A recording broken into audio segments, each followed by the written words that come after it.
कि बानी पीटीआई से नवंबर में कुछ पाकिस्तानी निजात अमरीकी शख्सियात की मुलाकात हुई थी क्लासर साहब, और अब भी हम देख रहे हैं कि अमरीकी डेलीगेशन जो है वो यहाँ पे उन्होंने मुलाकातें की। उस हवाले से खबरें जो हैं वो सब जानते हैं कि सामने आई। ऐसी मुलाकातें पहले भी हो चुकी हैं लेकिन वो पहले भी फ्लॉप हो गई थी। क्या कहेंगे इस हवाले से? ये बड़ी इंटरेस्टिंग डेवलपमेंट्स हैं जो पिछले कुछ अरसे से सामने आ रही हैं कि एक यूएसए की इन्वॉल्वमेंट हमें नज़र आ रही थी। I am not talking about, मैं यूएस की एडमिनिस्ट्रेशन की नहीं बात कर रहा, चाहे जो बाइडन थी या ट्रंप साहब हैं, तो प्राइवेटली तौर पर उनके सेनेटर्स थे या उनके कुछ ट्रंप साहब के कोई करीबी लोग थे या इससे पहले कांग्रेसमैन थे, वो ठीक रेजोल्यूशन भी आ गई, बड़ी उनकी इफेक्टिव उनकी लॉबिंग भी थी, लेकिन उसके नतीजे में देखा कि कहीं से कोई बात बन नहीं रही थी।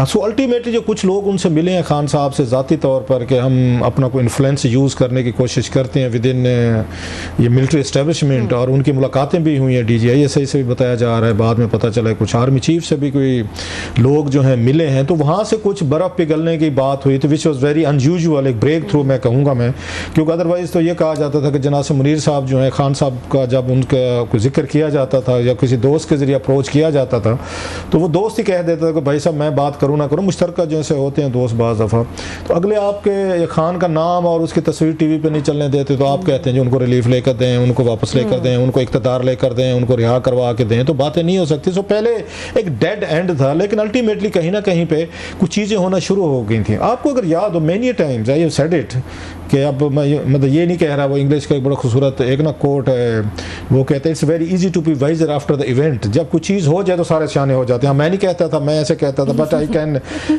Again prove with my clips अपनी हम दिखा सकते हैं कि मैं उन्हें ये उस वक्त भी कहा था कि खान साहब के पास जो बेस्ट चांस था ना कोई डील लेने का, वो नवंबर के 3-4 दिन थे, दोज मतलब फेटल डेज 4 डेज। अगर कोई कहानी लिखनी हो, कोई मुझे प्ले लिखना हो, कोई फिल्म का स्क्रिप्ट लिखना हो, एक ब्लॉकबस्टर एक थ्रिलर मुझे लिखना हो, तो मैं तो यही उसका फिल्म का नाम उसका रखूँगा, दोज 4 वाइटल डेज। 22 से 26 तक का टाइम था आपके पास कि आपने एक बड़ा प्रेशर बिल्ड कर लिया था। इस्लामाबाद लोग आ रहे थे, मारने मरने पे आ रहे थे, सरों पे उन्होंने कफन बांधे हुए थे, उन्होंने गंडापुर साहब ने तो अपने घर वालों को उन्होंने वसीयत कर दी थी कि हमारे जनाजे पढ़ लेना, मारेंगे मर जाएंगे। बुशरा साहब भी अपना सब कुछ दाव पर लगा के आ रहे थे कि हम वापस नहीं आएंगे। सो बड़ा माहौल बना लिया था आप लोगों ने सोशल मीडिया पे सब कुछ, और establishment for obvious reason worried भी थी क्योंकि वहाँ ट्रंप साहब जीत चुके थे, उनके 4 नवंबर वाला हो चुका था, और ये समझा जा रहा था कि ट्रंप साहब आएंगे और यहाँ पे अन्नी बोल देंगे और तबाही बर्बादी कर देंगे, उससे पहले आप छोड़ दें। सो पूरा दबाव था।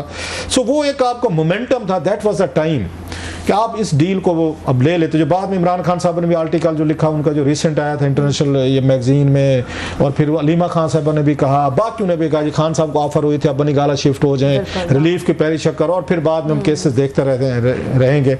और खान साहब ने कहा डट के खड़ा कप्तान, हम तो ना झुके ना बिके, हम तो नहीं करेंगे, मतलब हम 100% लेंगे। उनके जहन में ये बात थी। अब जब वो प्रेशर हटा तो पता ये चला कि पहले एस्टेब्लिशमेंट इनके पीछे थी और वो उनको आजम सवाती साहब, बैरिस्टर साहब, गौर साहब को जाके सुबह 7 बजे खान साहब से मिलवा रहे थे। अब वो जो ही प्रेशर रिलीज हुआ, क्योंकि पॉलिटिक्स हो या क्रिकेट हो, खान साहब से बेहतर तो कोई नहीं समझता था, वो क्रिकेटर रहे इतने बड़े, कि ये टाइमिंग होती है। अच्छा प्लेयर भी वही होता है जिसकी टाइमिंग अच्छी होती है। आपके पास वो टाइम थे, वो 4 दिन थे, आपका ख्याल था कि इन 4 दिनों में ये मेरी सारी शराइत मानी जाएंगी। लिहाजा अब जो खबर स्टोरी आ रही है कि उस वक्त भी कुछ अमेरिकन दरमियान में पढ़ रहे थे और बातचीत हो रही थी, तो वो खान साहब ने उनको नहीं छोड़ेंगे। जो 2-4 लोगों ने कहा जी हम लाखों का मजमा ले आएंगे और हम आके उलट पलट कर देंगे और पूरा इस्लामाबाद हाईजैक कर लेंगे, हमारे बंदे होंगे, कब्जा होगा, फिर हमारे साथ मुज़ाकरात करने पड़ेंगे, मुज़ाकरात के नतीजे में फिर खान साहब की रिहाई होगी। सिर्फ रिहाई नहीं होगी, हम जाके जनाब इक़्तिदार पे कब्जा करके पार्लियामेंट में हमारे बंदे बैठे हुए हैं, बैठने चाहिए थे, हम पार्लियामेंट में बैठ जाएंगे। सो अल्टीमेटली ये पावर ट्रांसफर करनी पड़ेगी। सीना वाजिद मॉडल उनके जहन में था, इस तरह की चीज़ें हो सकती हैं। जब आपने वो चीज़ की लूज़ की जो आपके लिए मौका था कि उस वक्त आपको कुछ ही ना किसी, क्योंकि डील का यही तरीका हो, या तो आप मुज़ाकरात ही ना कर रहे होते, बात ही ना करें, फिर आप इनकलाब के जरिए आएंगे, फिर आप मतलब मौज़तान के जरिए आएंगे, लेनिन वाला मतलब बोल्शेविक इनकलाब लेकर आएंगे या फ्रेंच रेवोल्यूशन लेकर आएंगे, तो फिर तो ठीक है। अगर आप मतलब क्लियर हैं, बिल्कुल क्लियर हेडेड, माओ की तरह भी आप क्लियर हेडेड हैं, आप लेनिन की तरह भी हैं, या रोसो एंड कंपनी जो उसमें जो भी थे सारे थे, कन्फेशन जो लिखी उन्होंने सब कुछ आया, और जिसको फ्रीडम लिबर्टी और सारे नारे लगाए उन्होंने कि हम फ्रांस को, और उन्होंने बदले। फिर आप इसमें ना जाते, फिर पॉलिटिकल प्रोसेस को आप ना फॉलो करते। जब कर रहे थे तो यहाँ की इसकी इसकी अपने SOPs हैं, इसकी अपना एक इसकी डायनामिक्स कह लें, इसकी मुज़ाकरात की, वो बस आपने मिस की। आप पता ये चला कि आपके एस्टेब्लिशमेंट आके खान साहब पीछे हैं, वो यार साथ गल कर लो, मुज़ाकरात कर लें, फिर हुकूमत ने इनको दौड़ाना शुरू कर दिया, कमेटी बनाई थी। अच्छा, फिर कमेटी में भी मेरा ख्याल है थोड़ी सी जल्दी की। जो सबसे बड़ी चीज़ है जो खान साहब अपने मुखालफिन से नहीं सीख सके, और वो कहते हैं मैं सीखना भी नहीं चाहता बिकॉज मैं खान हूँ और मैंने मतलब अपने तरीके से मैंने सारे के सारे काम किए। एक मुझे ना एक गाँव का लतीफ़ा याद आ जाता है कि खान साहब का वही स्टाइल है कि इसी तरीके से मैंने पावर ली थी और इसी तरीके से मैंने पावर में वापस आना है। वो और मॉडल फॉलो ही नहीं करना चाह रहे, वो लड़ाई झगड़े वाला है। मसलन एक गाँव में एक मतलब हमारा वहाँ पे एक उसका लतीफ़ा उस पर आता है और अभी फिट आता है खान साहब की पॉलिटिक्स पे। एक बच्चा उसमें गिर गया, कुएं में गिर गया। अब पूरे गाँव ने निकालने की कोशिश की, बच्चा कैसे निकले। एक कुछ सियाना था, कोई उस सियानों को बुलाया कि तू बता। उसने कहा मसले नहीं है, एक नौजवान जो है नीचे आप उसको भेजें और वो अपने साथ रस्सा लेके जाए और बच्चे की उसमें कमर में बांधे, ऊपर खींच लें आप। वो उन्होंने ऐसे किया, 2 मिनट में बच्चा वो बहर और साथ में जो नीचे उतारा था उसको रस्सा फेंका, वो भी आ गया। वाह जी, बल्ले बल्ले हो गए सियाने की। वो 4 दिन बाद वो बच्चा उस पर दरख्त पे चढ़ गया। वो चढ़ तो गया, उतर ना सके। फिर किसी ने कहा सियाने को बुलाओ, सियाना आ गया कि मेरे जैसा। उसने कहा जी रस्सा दें इसको। उन्होंने रस्सा दिया, उसने कहा चढ़ जा दरख्त पे, चढ़ गया। उसने कहा अब क्या करना, उसने कहा बच्चे की उसमें कमर में बांधो। उन्होंने कमर में बांधा, कहते रस्सा नीचे फेंका, लोगों को खींचो। उन्होंने जी खींचा और नीचे बच्चा बेचारा गिरा, मर गया कि तेरा कख ना रहे सियाने, तूने बच्चा मार दिया। उसने कहा इसकी मौत आई हुई थी, इसकी मौत हुई। 4 दिन पहले मैंने इसी तरीके से इसी रस्से के साथ इसको कुएं से मैंने इसको जिंदा सलामत निकाल लिया था। खान साहब के हाथ में रस्सा है, रस्सी उन्होंने पकड़ी है। हर मसले का हल वो रस्सी से निकालते हैं, लेकिन हर मसले का हल जो रस्सी में नहीं है। कि आपने 22 साल की मुज़ाहमत के बाद आपने प्राइम मिनिस्टर बन लिया था, वो ठीक था। अब जो भी आपके एफर्ट थे, बट फौज साथ थी, आर्मी के अपने जर्नलों के मसले मसाइल थे, उन्होंने एक्सटेंशन लेनी थी, किसी ने जनरल प्यूटन बनना था, किसी ने कुछ बनने थे, जनरल फैज़ एंड कंपनी ने उनके अपने ख्वाहिशात थे सारी, जनरल बाजवा साहब की हो या फैज़ साहब की हो। अब प्रोसेस मुख्तलिफ है थोड़ा सा। अब आपको रस्सा वो नहीं चाहिए जो कुएं में इस्तेमाल हो, अब आपको कुछ और उतारने के लिए कुछ और चाहिए, डिफरेंट स्ट्रैटेजी। डिफरेंट। खान साहब कहते हैं नहीं, रस्सा तो एक ही है भाई। उसी रस्से के साथ ही हमने कुएं से बंदा निकाला था, उसी से हम दरख्त से नीचे उतारेंगे।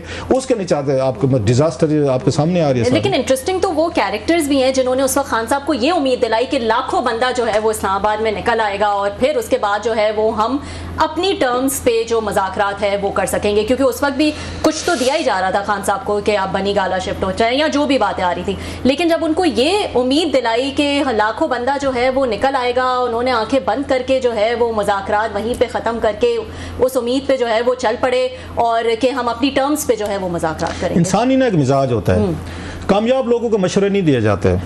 ये मेरी राय है, हमेशा मैंने कभी दिए भी नहीं और कभी दूंगा भी नहीं। और ना इस तरह के बड़े लोगों को, खान साहब हूँ, नवाज शरीफ साहब हूँ, जरदारी साहब, शहबाज शरीफ साहब, जो मुल्क को चलाते हैं, वज़ीर आज़म, उनको कोई हमारे जैसे बेवकूफ़ शुरू हो जाए हम सियाने हैं और आप नहीं हैं। हमेशा जो समझदार लोग होते हैं ना, वही मशवरा देते हैं जो अगला सुनना चाहता होता है। ये ज़हन में रखिएगा। और वही सबसे पॉपुलर भी होते हैं और उन लोगों के करीब भी होते हैं। सो खान साहब के मुंह पे कौन कहे आप गलत कह रहे हैं, आप गलत सोच रहे हैं, नहीं आएंगे लोग, 10,000 बंदा भी नहीं आएगा, 5,000 भी नहीं आएगा, ये तो खान की इंसल्ट कर रहे हैं आप। और खान साहब जो हैं, जितने सियाने लोग थे, सियासी लोग जो थोड़ी सी सियासी बात करते थे, खान साहब ने एक एक करके सबको फारिग कर दिया। जो थोड़ी सी भी समझ की अक्ल की बात करते, मैं बाज़ वक़्त कहता था, दोस्त नाराज़ हो जाते थे, मैं कहता था बाज़ पार्टीज़ में बाज़ लोगों में मतलब है उसका अक्ल का इस्तेमाल ममनू होता है। एक ड्रामा नहीं चला था यहाँ पे हमारे चैनल्स में, इश्क़ ममनू के बाज़ पार्टीज में अक्ल का इस्तेमाल ममनू होता है। भाई आपको अगर कोई लाखों की दे रहा है, कोई कहानी डाल रहा है, तो भाई साहब आप तो लाखों तक खुद नहीं निकाल सके। आपका करिश्मा था, आपको सारी चीजें थी। और ये सलमान अकरम राजा साहब कह चुके हैं कि 8-10 हज़ार से ज्यादा बंदा नहीं आता। वो भी अली अमीन गंडापुर साहब को अपने सरकारी मुलाजमीन की हाजिरी जो है डी चौक में लगानी पड़ती है। बहुत से लोगों का बकौल हो सकते, गलत भी हो, पैसा लगाना पड़ता है, पैसे देने पड़ते हैं, खर्चे होते हैं। तो 8-10 हज़ार बंदा नहीं आता। आपको किसने कहा था लाखों लोग आ जाएंगे? सो खान साहब के जहन में जो बैठा हुआ था, रस्सा बैठा हुआ है कि एक ही रस्से से मैं सबको मैं रोप इन कर सकता हूं, टांग सकता हूं, वो रस्सा नहीं निकल रहा उनके जहन से, लिहाजा उसका नतीजा ये निकल रहा है। तो उनको जिन लोगों ने कहानी डाली है ना कि 10 लाख बंदा आ जाएगा, उनका कसूर नहीं है। जिस बंदे ने खान साहब को अक्ल की बात करने की कोशिश की, उसके से 2-3 इंजाम हुए हैं। या वो गद्दार करार दिया गया है कि गद्दार है, ये टाउट है, पार्टी के साथ इसने 2 नंबरी की हुई है, ये फौजियों से मिला हुआ है, ये एजेंसियों के साथ मिला हुआ है, ये हमें नुकसान देगा। और दुनिया जहां की गाली ट्रेंड उन्होंने सोशल मीडिया की उनकी टीमों ने चलाया है। तो कौन रिस्क ले जी अपने आप को गद्दार कहलवाए, टाउट कहलवाए? क्यों? खान साहब को वही सौदा बेचें जो बेचना चाहता है। डिमांड सप्लाई का प्रॉब्लम है। मतलब ये तो इकोनॉमिक्स का छोटा सा असूल है, 5वीं जमात के बच्चे को पता है कि डिमांड है खान साहब के पास कि जो बंदा जेल में बैठा है बेचारा, वो तो यही कहेगा लाखों लोग जो हैं वो आ जाएंगे मेरे छुड़वाने के लिए, क्योंकि मैं तो मुल्क और कौम की लड़ाई लड़ रहा हूँ। तो लोग नहीं है, मतलब फॉर वट एवर रीज़न। मैंने 2-4 लोगों को कहा, मैं कि खान साहब को ये बातें आम आदमी को समझ आती हैं तो आपको क्यों नहीं आती खान साहब को? उन्होंने कहा आप करके देख लें। मतलब हम क्यों बुरे बने, मतलब खान साहब की आंख में बुरे क्यों बने? सही बात। एक दौर था, एक यहाँ मशहूर एक ना 90s की दहाई में एक बड़ा मशहूर कोट था यहाँ के मीडिया में। मुझे अब उनको किसी जर्नलिस्ट साहब ने वो अपनी किसी डायरी में लिखा था, अब मुझे एग्जैक्ट नहीं पता किसने लिखा, बट दैट्स मशहूर कोट। कोई ना कोई यार दोस्त, ये पुराने ओल्ड टाइमर जो बैठे होंगे ना कोई हमें बता देगा किसने कहा था। बेनजीर भुट्टो नवाज शरीफ साहब के बारे में। उन्होंने कहा बेनजीर भुट्टो साहब हैं तो वो किसी की सुनती नहीं है, नवाज शरीफ को समझ में कुछ नहीं आता। ये 90s की पॉलिटिक्स में ये हो रही थी क्योंकि उस दोनों की लड़ाई चल रही थी ना। बेनजीर सुनती किसी की नहीं है और नवाज शरीफ को समझ में कुछ नहीं आता। अब बताएं क्या करेंगे फिर? मुल्क का जो हशर वो आपके सामने है। खान साहब दोनों का मिक्सर है, वो दोनों को उन्होंने इकट्ठा कर ले तो खान साहब है। और खान साहब के जहन में रेवोल्यूशन बैठा हुआ है, इससे काम पे वो नहीं मानते। अब सवाल ये है कि ये जो आ रहे हैं ये सारे, अब यूएस सेनेटर्स आ रहे हैं, कांग्रेसमैन आ रहे हैं, चीज़ें आ रहे हैं, खान साहब उनको क्या दे सकते हैं? It's a business. ट्रम्प साहब इज ए बिजनेसमैन। वो उनको कुछ देगी तो मतलब वो दे सकते हैं, एस्टेब्लिशमेंट दे सकती है, फौज दे सकती है, उनके बहुत सारे इंटरेस्ट हैं, हुकूमत दे सकती है। तो खान साहब बेचारे तो जेल में बैठा बंदा किसी को क्या दे सकता है? क्या दे सकता है? लेकिन क्लासा साहब, ये जो अमरीकी शख्सियात हैं जो भी मुलाकात कर रहे हैं, उन्होंने पहले भी मुलाकात की, एक धचका खाया, खान साहब ने बात तो सुनी नहीं, जो भी उनकी मुलाकात हुई, जो भी बातें हुई वो सब एक तरह से ज़ाया ही हुई। वापस से क्या मोटिवेशन है? इतने एडमेंट हैं ये अमरीकी शख्सियात कि वो खान साहब से आके जो है वो यहाँ पर बात करें। अच्छा, मजे की बात थी, जितने भी लोग आके खान साहब की बात कर रहे थे वो खान साहब के दोस्त भी थे, हामी भी थे। उन्होंने जब कोई थोड़ी सी कोई दरमियान में SOPs तय करने की कोशिश की, CBM जिनको हम कहते हैं कि थोड़ा सा तो कोई माहौल ठीक किया जाए ना, तो एस्टेब्लिशमेंट की तरफ से जो खबरें आ रही हैं अब तक हमने पढ़ी हैं, जो देखी हैं, सुनी है, कि उन्होंने कहा जी पहले तो ज़रा सोशल मीडिया की अपनी जो टीम्स हैं उनकी ज़रा वो देखें, वो तो दिन रात गाली गलोच ट्रेंड चला रहे हैं, जो कि बात उनको समझ है कि अगर हमने बात आगे चलानी है तो वो करके देखें। उन्होंने जो ही ये थोड़ी सी बातचीत की है, साथ में उनको गालियाँ पड़ना शुरू हो गई हैं। ओ भाई, आपके वो हमदर्द हैं आपके, अगर उनको एक्सेस मिल गई है, ये तो हमारी फौजी एस्टेब्लिशमेंट जो है ये तो किसी की बात नहीं, ये तो खान साहब का नाम नहीं सुनना चाहते थे भाई। सम हो आपके सिंपथाइजर हैं, आपके लोग हैं, आए हैं यहाँ पे, उनको एक्सेस दी गई है, उनको मिला गया है कि चलें यार ये अमेरिका बैठे हुए हैं, इनकी बात सुन लें, और उनके साथ कोई गुफ्तगू की गई है तो थोड़ी सी स्पेस तो दे दें। अभी वो निकले नहीं है वहां से, उसके बाद उन पे वो ट्रेंड चलना शुरू। जो इनके 6 यार दोस्त आए थे हमदर्द, विद इन सेकेंड्स इन्होंने उनको वो कर दिया, उनको अपना मुखालिफ बना दिया और उनको प्रो एस्टेब्लिशमेंट बना दिया। उन्होंने बात तो ठीक कहती है एस्टेब्लिशमेंट, ये खान साहब के जो हामी है या इनका ट्विटर है, सोशल मीडिया, ये तो किसी कोई शरीफ आदमी की इज्जत पकड़ी तो रहने नहीं देते। ये सारा मसला ज़बान का है, वो शाने नहीं कहते थे, वो कभी ज़बान ही होती है जो तख्त पे भी ले जाती है, तख्ते पे भी ले जाते हैं ना। How you use it, your language, यही करने वाला काम है। जिस बंदे ने बात की है थोड़ी सी भी खान साहब से हट के या उनके उसके अगेंस्ट, हो सकता है वो गलत हो, खान साहब ठीक हूँ, उसकी इज्जत महफूज नहीं रही इस मुल्क में भी, इस मुआशरे में भी, और उसके ना उसके चीज़ों में। उसने सुना नहीं था पलवशा साहब हमारे शो में थी, उन्होंने कहा एक दौर में ठीक है हम भी लड़ते भिड़ते थे, पीपल्स पार्टी वगैरह सारा सब कुछ होता था, लेकिन इस तरह नहीं होता था कि घरों में घुस जाएं, गालियां दें, माँ बहन जो आपको लगे, आपके जो मुंह में आए आप उसमें कहते रहें। नुकसान किसका हो रहा है?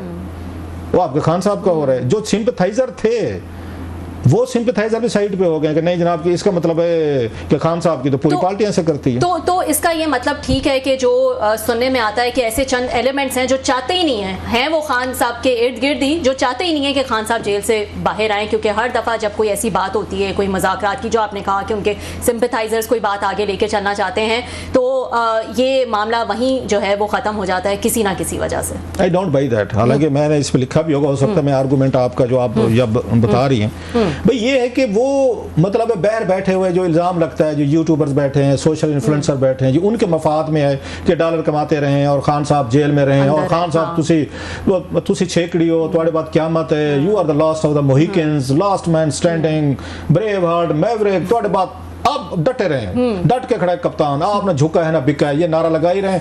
और आपको याद है एक वहाँ खतून पहुंच गई थी अलीमा खान साहबा के पास 2-1 महीने पहले, हमने शो भी किया था शायद उस पर। उस खतून ने कहा अलीमा खान साहबा को रोते, उसने कहा खान साहब को कहा कोई इनसे डील शील ना करें, उन्होंने कहा फांसी लग जाए। ये कहा है उन्होंने कि भुट्टो साहब को ला के तो क्या हो गया था, खान साहब ने नहीं बिकना झुकना, खान साहब ने बात नहीं करनी और वो मना रहे हैं उनको।